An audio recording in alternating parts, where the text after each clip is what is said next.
In 1913, below Magnolia Bluff in today's Discovery Park, a Webster and Stevens photographer captured this revealing pair of images of South Beach.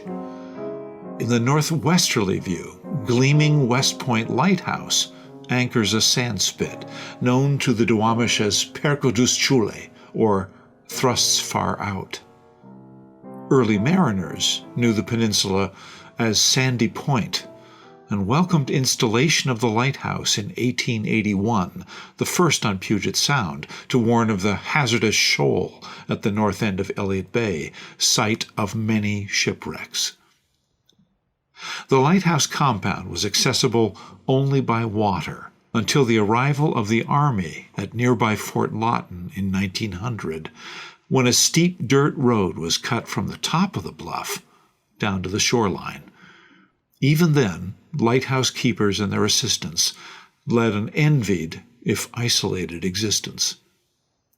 In 1984, West Point Lighthouse was one of the last stations on the West Coast to be automated.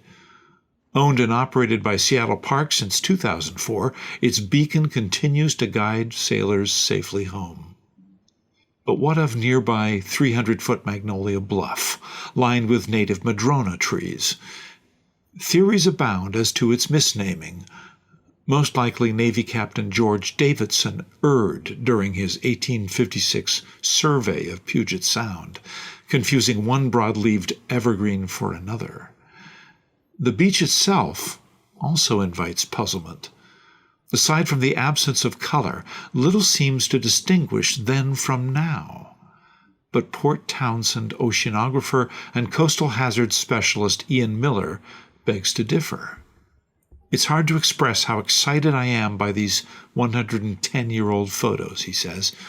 We have so few historical images of these bluffs and shorelines, and I've never seen anything like them. For Miller, two elements warrant particularly close study: the size and quantity of logs on the beach and the coarsening of its sand and gravel, both of which provide vital environmental clues. Today, with much of Puget Sound armored by seawalls, riprap, and hard surfaces, natural beach formation has been significantly disrupted. South Beach, however, nourished by the gradual erosion of its towering bluffs, has maintained equilibrium, rebuilding itself through sedimentation over time. Its sands provide vital spawning grounds for smelt and other forage fish, prey for salmon. From an ecological standpoint, Miller says, these are very important elements of the marine food web. What will the next 100 years bring?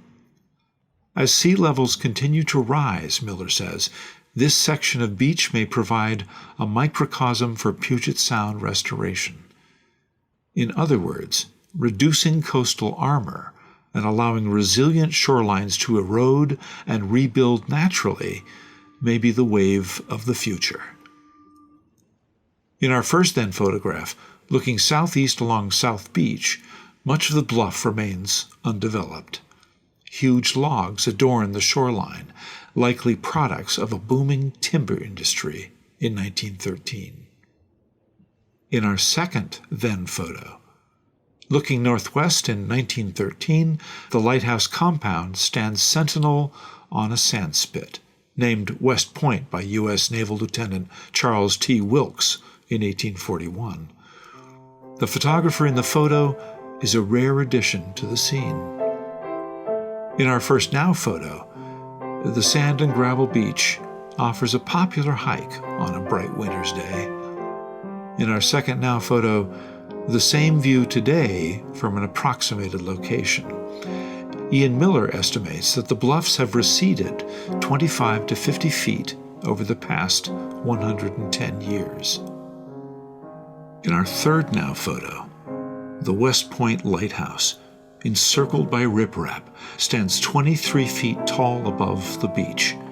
Built of brick and concrete with a stucco exterior, its original Fresnel lens was replaced by a modern Vega rotating beacon.